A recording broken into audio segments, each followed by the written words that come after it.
In the summer of 2019, reports came out that producers of the HBO show Big Little Lies Season 2 had taken away all creative control from director Andrea Arnold.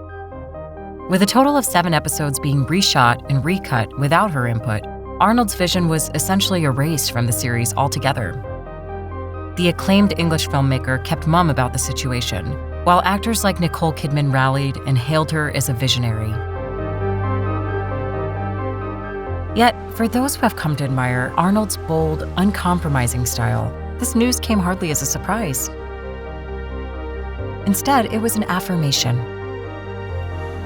Andrea Arnold is one of the truest cinematic iconoclasts working today.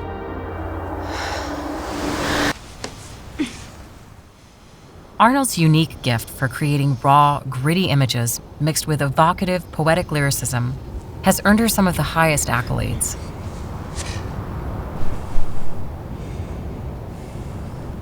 Her films examine poverty and frank sexuality with a passionate yet unsentimental eye.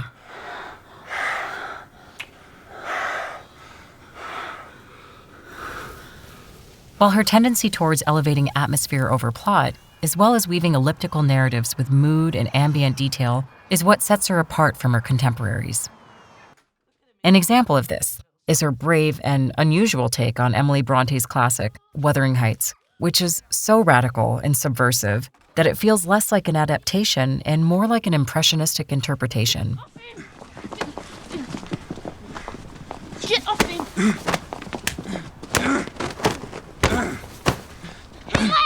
No! Stop it! See him, lock him up. Arnold belongs to the second wave of social realist filmmakers, which includes Lynn Ramsey, Cleo Barnard, and Shane Meadows, all of whom present unflinching views of working-class milieu and the struggles of marginalized people.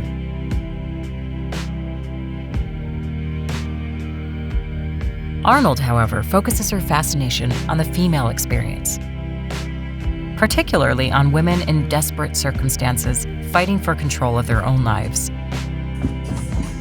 Then what's wrong with you? You're what's wrong with me!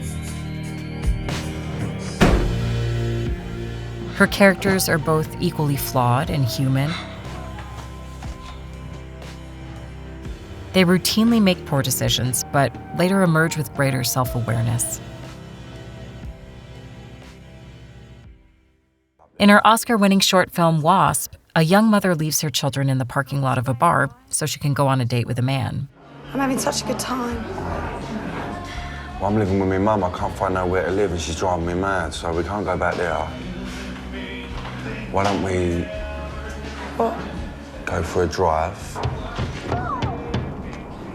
In Fish Tank, a teenage girl sleeps with her mother's married boyfriend, but later, jealousy fuels her decision to break into his house and kidnap his daughter.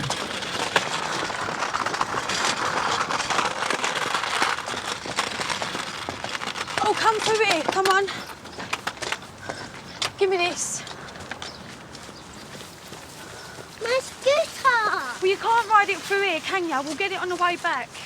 In Red Road, a woman seeks revenge by seducing the man who killed both her husband and her daughter with the questionable intention of framing him for rape. The scene becomes complicated when the woman has an orgasm during sex with the man.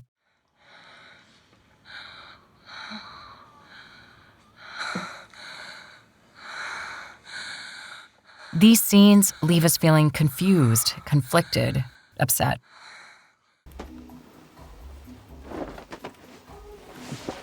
They challenge our perceptions of social norms and how women actually behave. My films don't give you an easy ride. I can see that. The sense I get is that people have quite a physical experience with them. They feel afterwards that they've really been through something.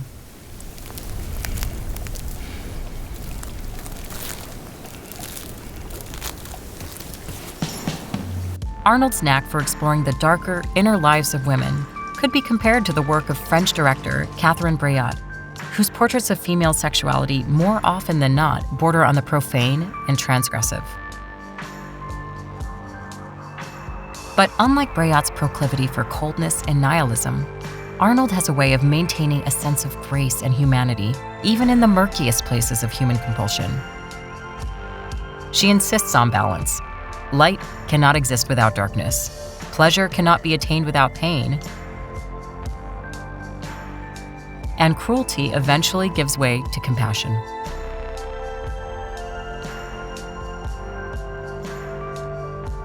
Dramatically, I like darkness, Arnold says. I like conflict, but I don't see the world as defined by them.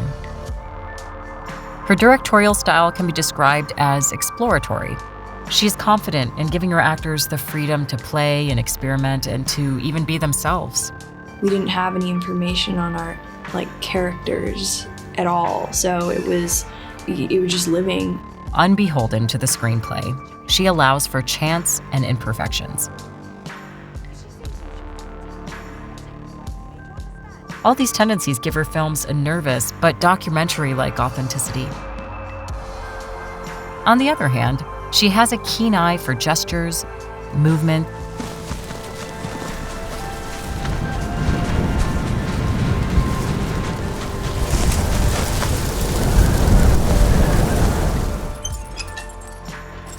and natural light.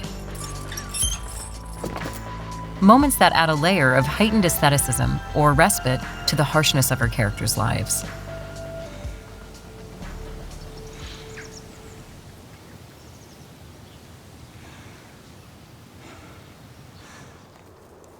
Her films are loaded with symbolism.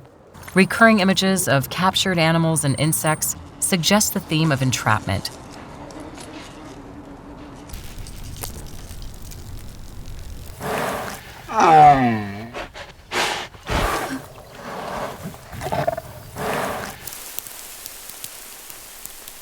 She emphasizes natural elements like water, soil, fires, sunlight, demonstrating a preoccupation for ephemerality, while inviting us to appreciate the beauty of the natural world that is hidden under pain and suffering.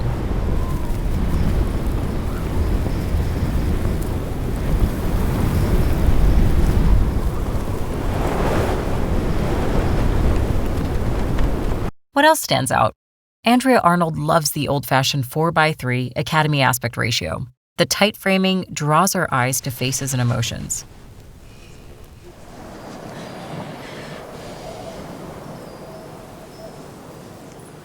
And the smallest details of life.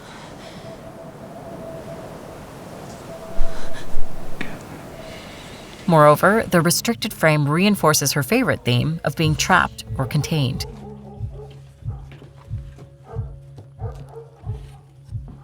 When asked why she loves filming in this format, she stated, "It's the perfect frame for a person."